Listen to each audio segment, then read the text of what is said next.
Mine workers are unhappy with Eskom. NUM, supported by Cosatu and the SACP in the region, are concerned about the possibility of job cuts as well as the role of independent power producers under Eskom.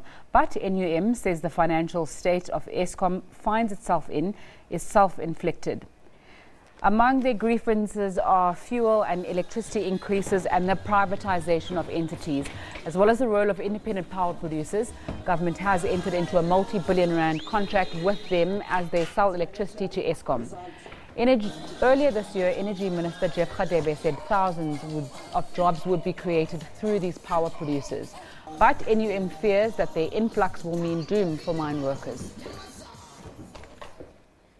Joining us in studio now is the President of the National Union of Mineworkers, Montisetse. Thanks so much for your time on SABC News. Explain your unhappiness specifically with these job cuts and IPPs in Eskom. Thank you very much, and thank you for the opportunity.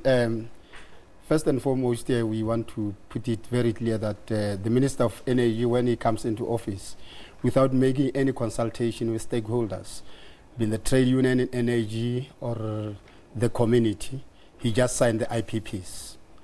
Secretly. So that itself means that Eskom was buying electricity at 83 rands before, but because of IPPs, it is now buying the electricity at 238 rand. And for that, Eskom is indebted, much more indebted, and it can't make any profit because the electricity is channeled to municipalities, which municipalities are owing Eskom 13.6 billion, which because of mismanagement of funds and corruption in municipalities, that money cannot be paid. So this is an intention of actually collapsing Eskom so that they can bring in privatization. That is what we are fighting for. Just help me understand this context then. Eskom has been one of the state-owned enterprises that's been struggling for a while, so we can't blame all of this about to collapse that you've spoken about on IPPs. Well, of course, if it has been struggling long before the IPPs, why then you bring IPPs? Because if you bring something to the thing that is struggling, it means you are killing it. We are saying that these power producers should stand alone. They should not be mixed with Eskom. As business people, they must have their own power stations and produce electricity and have the way of selling electricity and leave Eskom alone so that Eskom can be able to sustain jobs. Remember, if Eskom collapses and the IPPs took over, the power stations are going to close and mining, coal mine are going to close. Many people are going to suffer. You've spoken a lot as NUM about this coal, saying that if the ANC doesn't change their stance, they're going to lose your support.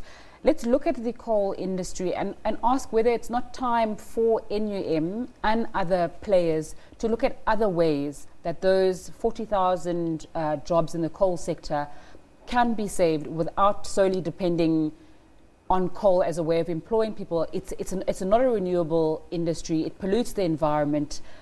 It's not finite. At some point, coal is going to run out. So you need to be looking at other options, surely.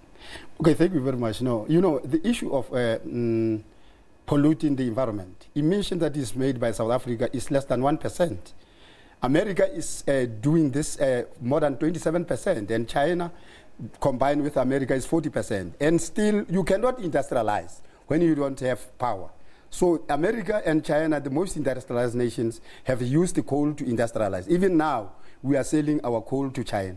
So this thing of environmental pollution is just an agenda of the capitalists to try to put South Africa into poverty and into under-industrialization. No, so I think my point is still valid, because even if it's a 1%, it is still clogging up the environment. It's a non-renewable energy source. My question is, are you not fighting the inevitable? Because at some point, green energy is going to grow. I think it's employing 500,000 people last year around the world, focusing in China, Brazil, and the United States. It's a way that we can grow jobs in South Africa. Is it not time for you to look at different ways that people could be earning jobs or different ways of working in the coal sector, is my question. Fine. If that is the case, then the independent power producers should stand alone and produce their own energy.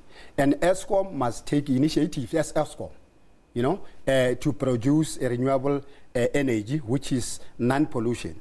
That we are not against, because Eskom by itself will be sustainable.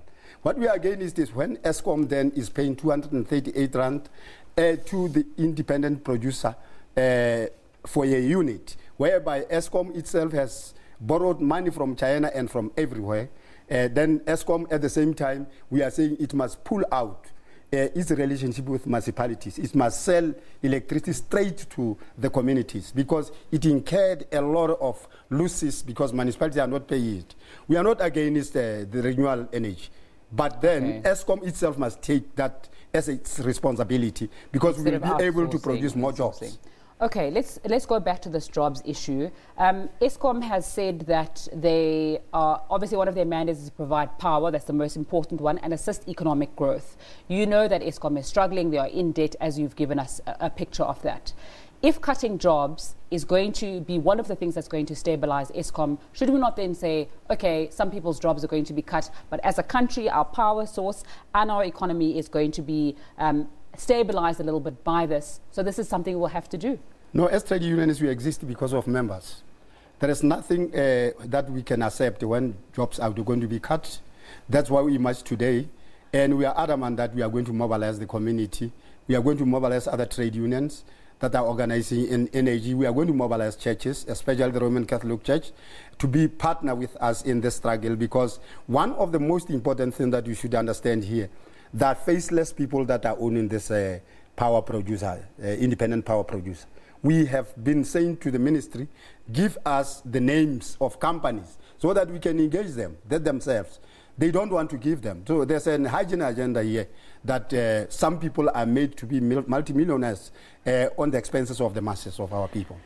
As we wrap up, what are your demands from Eskom, and what's going to happen if those demands are not met? Well, if those demands are not going to be met, we're preparing a massive march to the union building. We want to give the memorandum to the president of this country. We don't want to engage in a general strike before he receives the memorandum.